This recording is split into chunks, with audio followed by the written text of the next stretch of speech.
అల్మాస్పేట్లో అల్లలు చూస్తే స్పష్టంగా వైసీపీ వాళ్ళు అమ్జద్ బాషా అనుచరులు ఈ కుట్రలో పాల్గొన్నట్టు స్పష్టమైన ఆధారాలు పోలీసులకు అందినాయి. కేవలం ఒక హిందూ ముస్లిం గొడవలు సృష్టించి కడపలో లబ్ధి పొందకుండా ఇది రాష్ట్ర వ్యాప్తంగా తీసుకుపోవాలనే దానికే కుట్ర ఇది.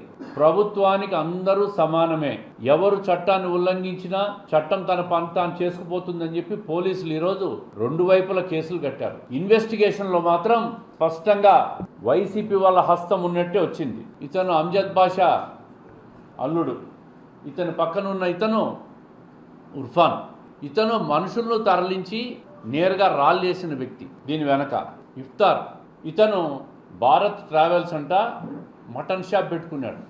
వీళ్ళు మనుషులు తరలించినారు. అదేవిధంగా A to Z Abu Jaganmohan Reddy గారికి రైట్ హ్యాండ్ అంట.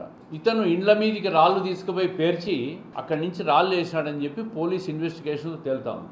ఈ విధంగా రాష్ట్రంలోనే, జిల్లాలోనే కాదు, కడపలోనే కాదు, రాష్ట్ర వ్యాప్తంగా ఇటువంటి విధ్వంసం చేయాలని చెప్పి వైసీపీ కుట్ర పన్నుతాం. వీళ్ళకి అల్మాస్పేటకు పేరు పెట్టాలని కాదు ఆలోచన, దాన్ని ముందు పెట్టుకొని వెనక ఘర్షణలు తీసుకొని రావాలా, ఘర్షణల ద్వారా లబ్ధి పొందాలా, law and order failure Telugu Desam కూటమి ప్రభుత్వంలో చెప్పాల ప్రజలకని. శాంతియుతమైన కడపను దీన్ని రాష్ట్ర వ్యాప్తంగా విధ్వంసం చేసేదానికి కుట్ర. దీంట్లో స్పష్టంగా వెనక నుంచి అమ్జద్ బాషా ప్రమేయం, ప్రోద్బలం ఉంది.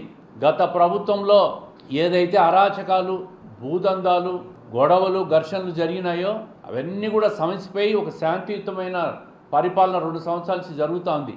దాన్ని మళ్ళీ ప్రజల దృష్టిని మళ్లించి గొడవలు చేసి ఇవన్నీ చేయాలని ఎక్కడ ఘర్షణలు జరిగినా ప్రభుత్వం ఊరుకోదు, చట్టపరంగా చర్యలు తీసుకుంటాం. అదే సమయంలో ఇటువంటి అరాచక శక్తుల మీద పీడీ యాక్ట్ పెట్టాలని చెప్పి కోరుతా ఉన్నాం.